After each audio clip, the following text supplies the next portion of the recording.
मैं माँ हूँ, धरती माँ। बात की गहराई में उतरे बिना प्रतिक्रिया दिखाना और बात का अर्थ समझे बिना उसको कोई रंग दे देना सदा हानिकारक होता है। दूसरों के भड़काने में आ जाना भी कभी कभी अपना संतुलन खोने का कारण बन जाता है।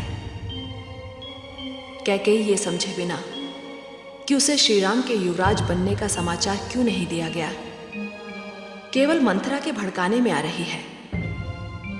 अवश्य ही इसके कारण अप्रिय घटनाएं घट सकती हैं।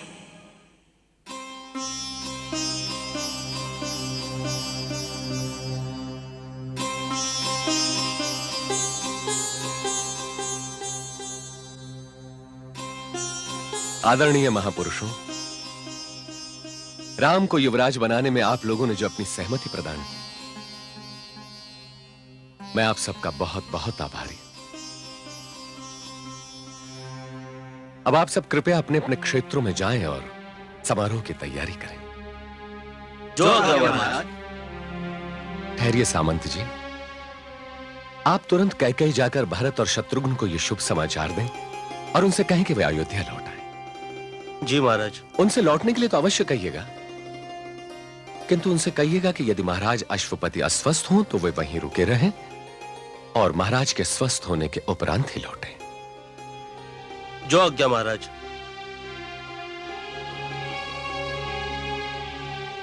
महामंत्री सुमंत।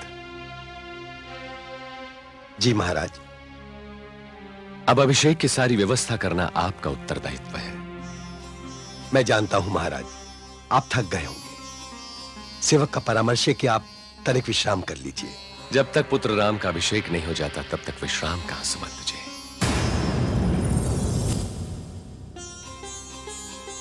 एक बार राम का अभिषेक हो जाए फिर तो विश्राम ही विश्राम है। मेरी तो कुछ समझ में नहीं आ रहा।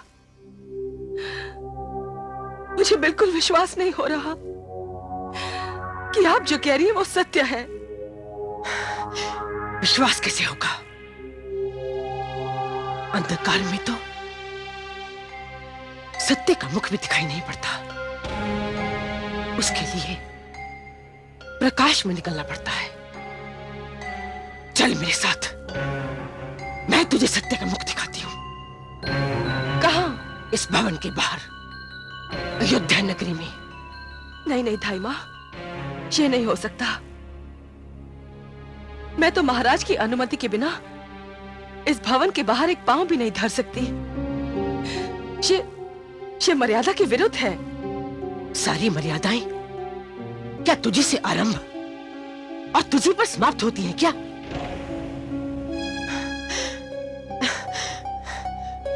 तूने मर्यादा का ठेका ले रखा है क्या? तेरे अतिरिक्त किसी और ने भी मर्यादा का ध्यान रखा है क्या? मैं कहती हूं, चल मेरे संग। नहीं धाई मां, नहीं। आज पहली बार मैं तुझे अपने दुलार और अपनी सेवाओं की दुहाई देती हूं। चल मेरे संग। नहीं धाई मां, मैं तुझे कुछ दिखाना चाहती हूँ पुत्री। नहीं, कुछ दिखाना चाहती हूँ। चल मेरे संग। नहीं, मैं कहती हूँ चल मेरे संग। कितना हर्ष का दिन है।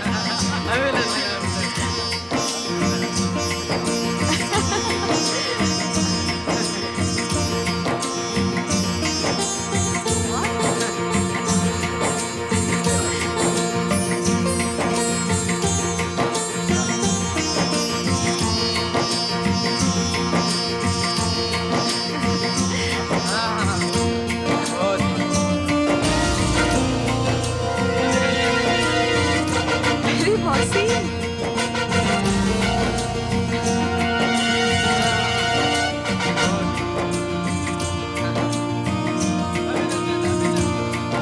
मेरी मौसी। अभिनंदन।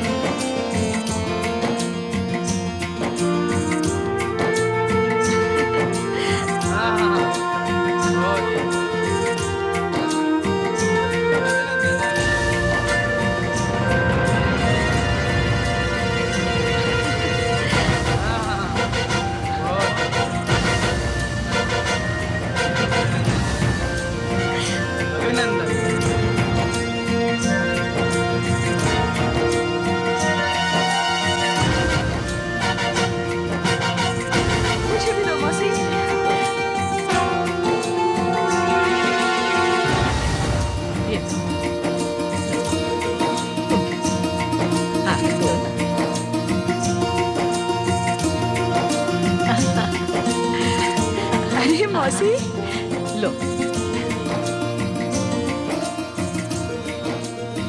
माता, ये उत्सव कैसा? क्या तुझे पता नहीं?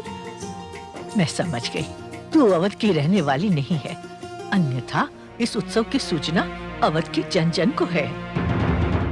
माता, अवध में ऐसा क्या होने जा रहा है जिसके लिए आप लोग ये रात्रि जागरण कर रहे हैं? नहीं जानती तो सुन ले। अब हम सब अयोध्यावासी उस सूर्य के दर्शन करना चाहते हैं जो सूर्य राम को राजा बनते देखेगा।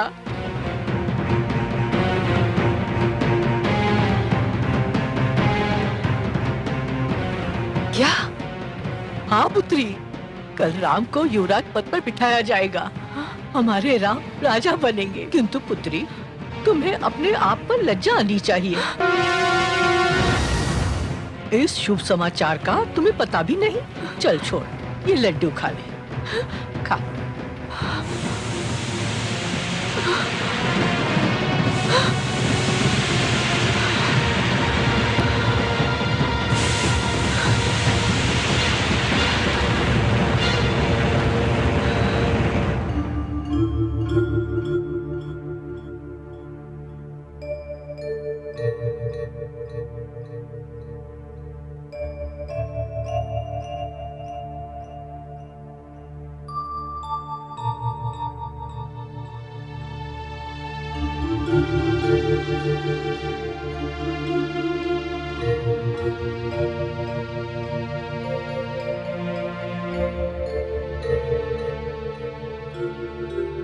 बहुत रात हो चुकी है महाराज, अब थोड़ी देर सो जाइए। कैसे सो जाऊं महामंत्री? अभी तक अभिषेक की व्यवस्था पूरी नहीं हुई है। सब कुछ ठीक ठाक हो रहा है महाराज, आप चिंता न कीजिए। चिंता कैसे न करूं सुमंत जी? अभिषेक की घड़ी सिर पे खड़ी है और अभी तक सारे तीर्थों और पवित्र नदियों का जल नहीं पहुंचा। मेरे राम के अभिषेक और समय के बीच कुछ ही घड़ियां शेष रह गई हैं। अब मुझे नींद कैसे आ सकती है?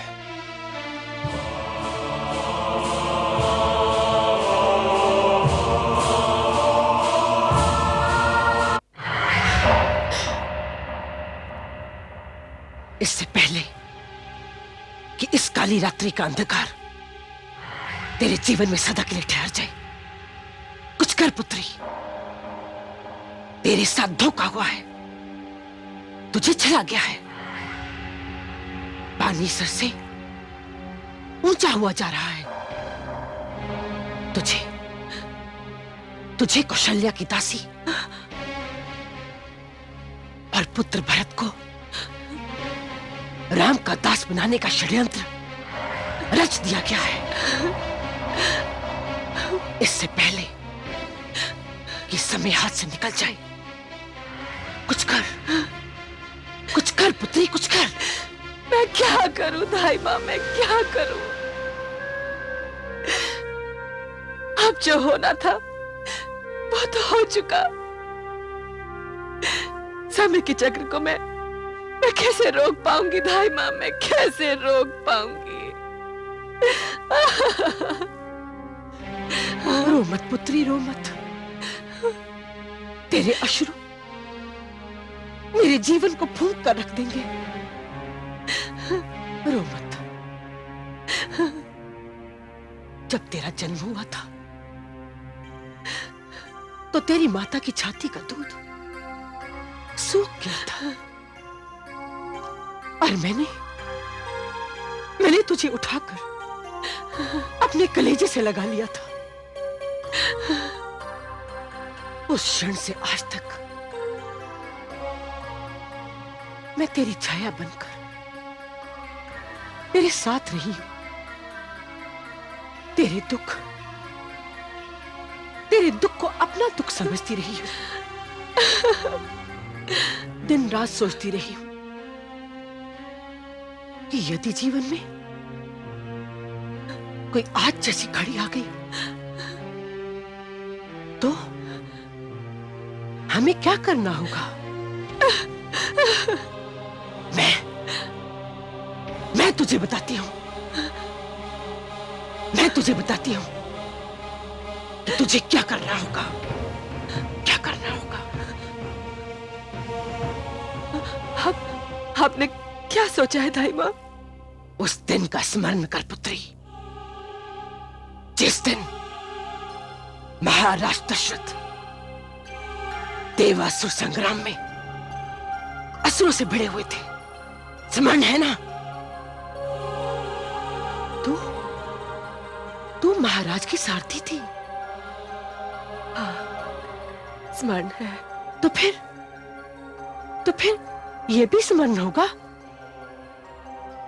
कि एक असुर का भाला मृत्यु का रूप धारण कर महाराज की छाती की ओर बढ़ रहा था।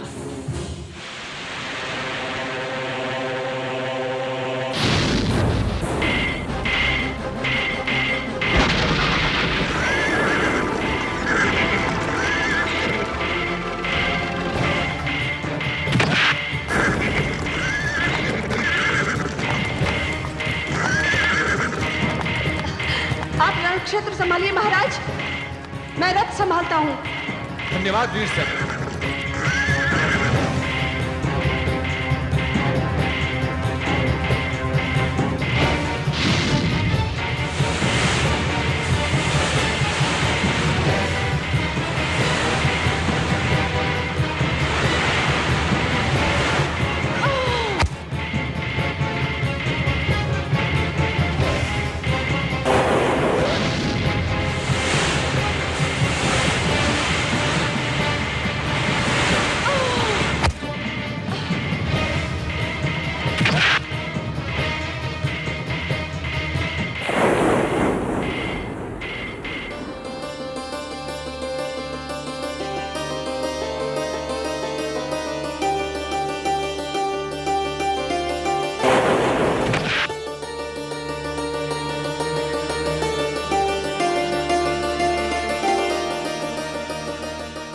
मेरा रथ संभालने वाली,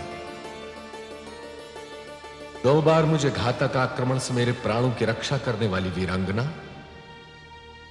तुम कौन हो?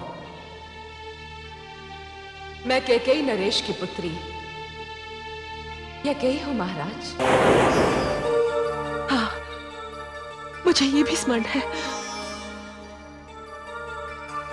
तो फिर ये भी स्मरण होगा कि अपने प्राण बचने पर महाराज ने तुझसे क्या कहा था?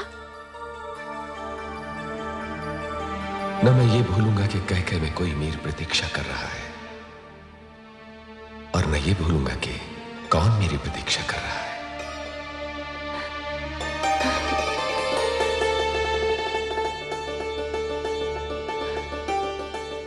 मैं अभी आपको और कोई वचन तो नहीं दे सकता, किंतु एक वचन अवश्य देता हूं कि जीवन में 2 बार आप जो भी मांगेंगी, मैं ये सोचे बिना कि क्या मांग रही हैं और क्यों मांग रही हैं, मैं आपकी मांग अवश्य पूरी करूंगा। ये मेरा वचन है और यही रघुकुल रीति है। स्मरण है ना? हाँ दाई माँ, हाँ, उन्होंने यही कहा था कि मैं जब भी चाहूं उनसे 2 वर मांग सकती हूँ। ये मेरा वचन है। वो समय आ गया है, 2 वर मांगने का समय, और महाराज के लिए अपना वचन निभाने का समय। हाँ? मैं इनसे क्या मांगू? 2 वर। कौन से वर? मैं तुझे बताती हूँ। तू पहले कोप भवन जाएगी, मैं महाराज दशरथ को वहां भेजूंगी, और तू उनसे वही कहेगी जो मैं तुझसे कहने जा रही हूं। मेरी बात ध्यान से सुन, ध्यान से सुन। लगी मंथरा छल समझाने, खल के भाषा खल ही जाने, खल के भाषा खल ही जाने।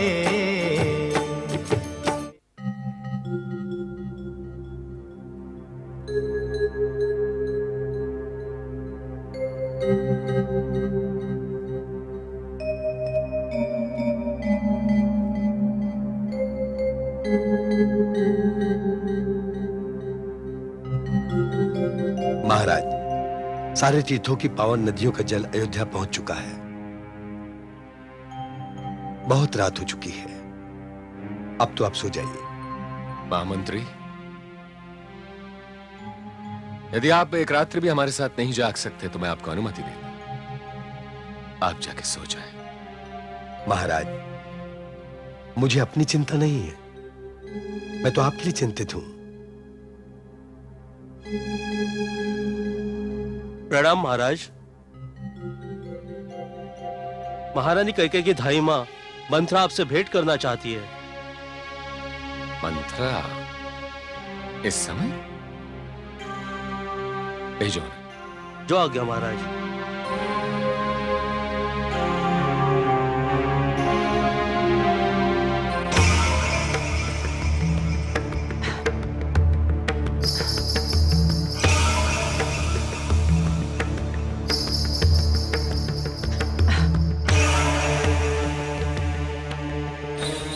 प्रणाम महाराज। क्या बात है दाई मां? रात्रि के इस प्रहर में क्या आवश्यकता पड़ गई? महाराज, मेरी रानी कोप भवन में हो तो मुझे चैन कैसे आए? महारानी कोप भवन में?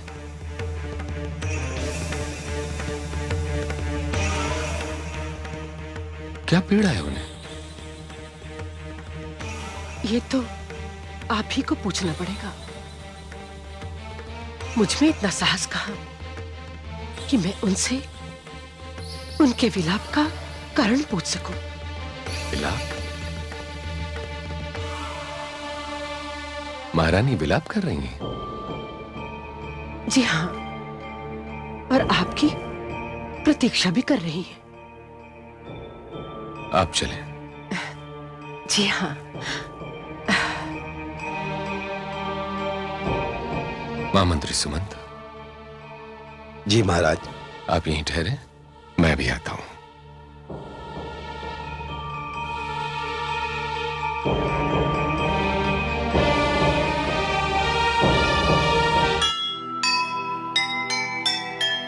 विकट घड़े सिर पर खड़े, चिंतित हुए सुमंत। जब ऐसा आरंभ है, कैसा होगा अंत। खेल रही है मंथरा यह विनाश का खेल। कड़वाहट बढ़ जाएगी, नीम चढ़ रही बेल, नीम चढ़ रही बेल। जीव ज्ञान ब्रह्म ज्ञान अथ श्री विष्णु पुराण।